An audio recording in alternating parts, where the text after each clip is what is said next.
Shalom, kiranya Anda semua diberkati oleh Tuhan Yesus Kristus.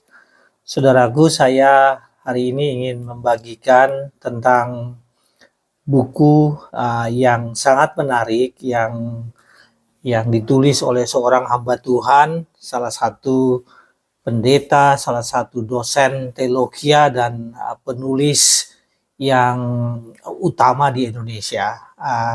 Kita tahu ada beberapa hamba Tuhan yang luar biasa yang melayani Tuhan di Indonesia, yang mengembangkan penginjilan, yang melakukan kerja-kerja misionaris bukan hanya di Indonesia tapi juga di negara lain.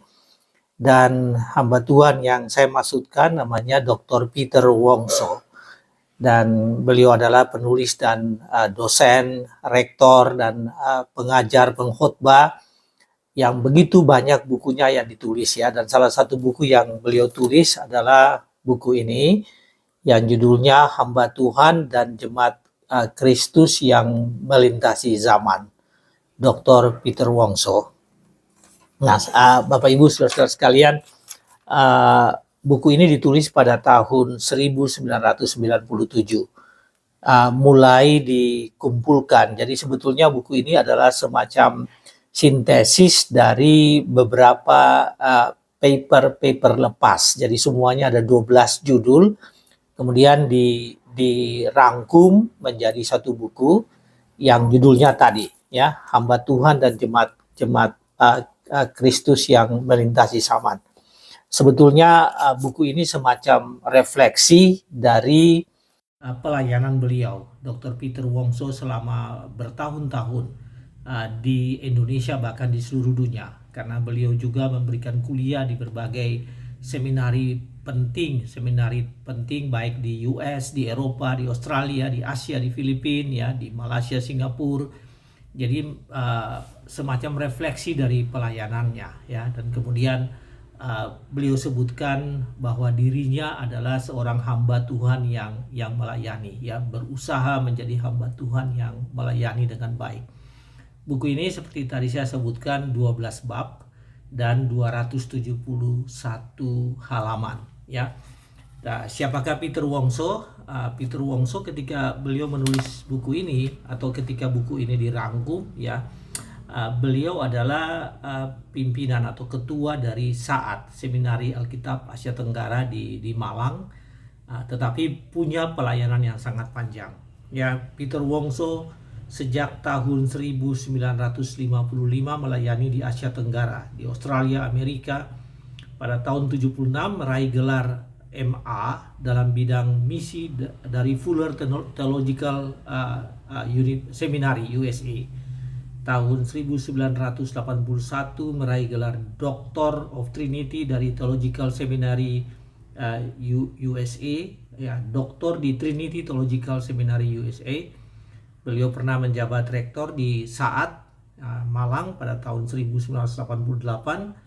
Dan banyak lagi ya jabatan-jabatan penting, tetapi yang hebat yaitu beliau ini seorang pengkhotbah, pengajar, dosen dan penulis.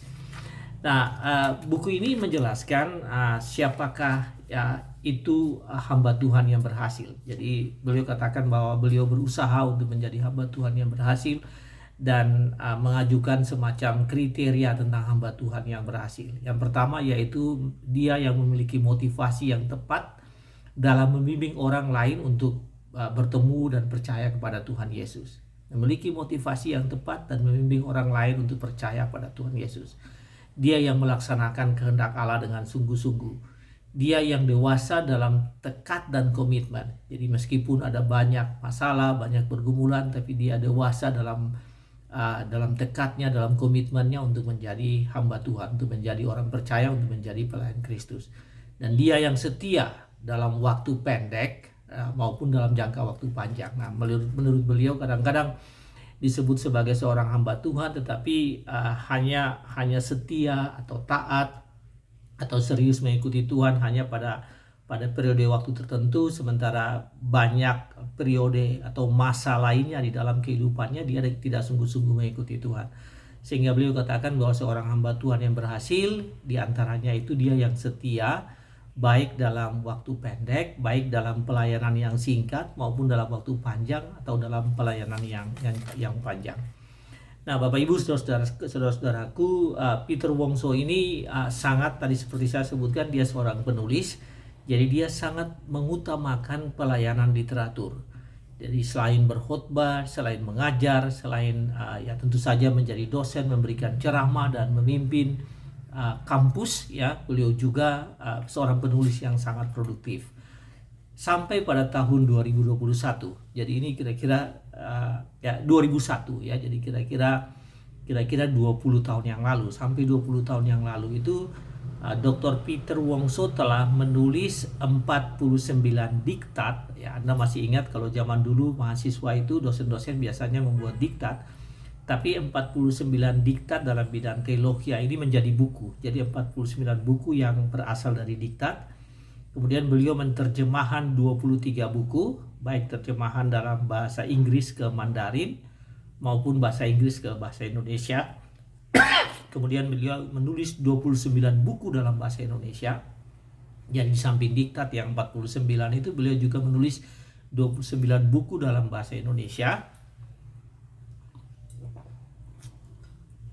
Kemudian beliau juga menulis 43 buku dalam bahasa Mandarin. Jadi pelayanan Pak Peter Wongso ini memang secara keseluruhan kepada umat Tuhan di mana saja, tapi beliau lebih fokus pada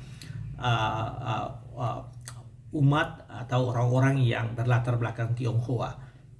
Sehingga beliau sangat mendorong agar pelayanan umat Tionghoa ini berjalan dengan baik di seluruh dunia. Bukan hanya, dan beliau berusaha untuk membangun persekutuan Kristen di kalangan masyarakat Tionghoa ini bukan saja di Indonesia, tetapi di berbagai negara, di Cina tentu saja, tapi juga utamanya di Eropa dan Amerika. Dan beliau mendorong supaya banyak anak-anak muda dari berlatar belakang Tionghoa yang menjadi penginjil, yang menjadi pelayan Tuhan, dan memberikan dirinya sungguh-sungguh untuk misi pelayanan yang besar, yaitu pelayanan yang berbahasa Mandarin dan menjangkau begitu banyak orang-orang berlatar belakang Tionghoa di seluruh Indonesia, di seluruh dunia.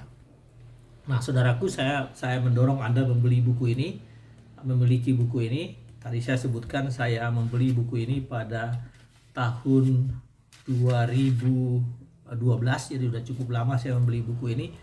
Tapi baru beberapa hari yang lalu saya mengambil dari rak buku dan membaca kembali. Dulu saya pernah membaca beberapa bab, dan baru 2-3 hari yang lalu saya membaca membaca kembali dari buku ini.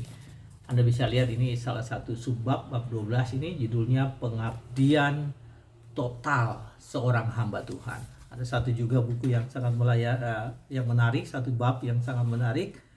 Saya tunjukkan kepada Anda, yaitu bab tentang, perhatikan ini, literatur Kristen. Literatur Kristen ini menurut sharing, Anda harus baca supaya Anda mengerti dengan baik. Disebutkan literatur Kristen lebih penting daripada bangunan gedung gereja. Literatur Kristen lebih penting dari bangunan gedung gereja. Ya, Anda harus membaca supaya Anda mengerti apa maksudnya, ya, bahwa memang pelayanan literatur itu sangat penting, dan mendorong supaya kita, ya, orang-orang Kristen di Indonesia ini membaca firman Tuhan, membaca literatur Kristen, para pelayan membaca firman Tuhan, membaca literatur Kristen, dan para pelayan supaya menulis sehingga dengan bahasa komunikasi tulisan itu makin lebih banyak orang lagi dijangkau oleh firman Tuhan. Demikian saudara-saudara sekalian, dan buku ini tersedia di online bookstore. Saya barusan mengecek apakah masih tersedia, dan buku ini tersedia di online bookstore. Selamat membaca. Hamba Tuhan dan jemaat Kristus yang melintasi sama. Tuhan berkati saudara sekalian. Amin.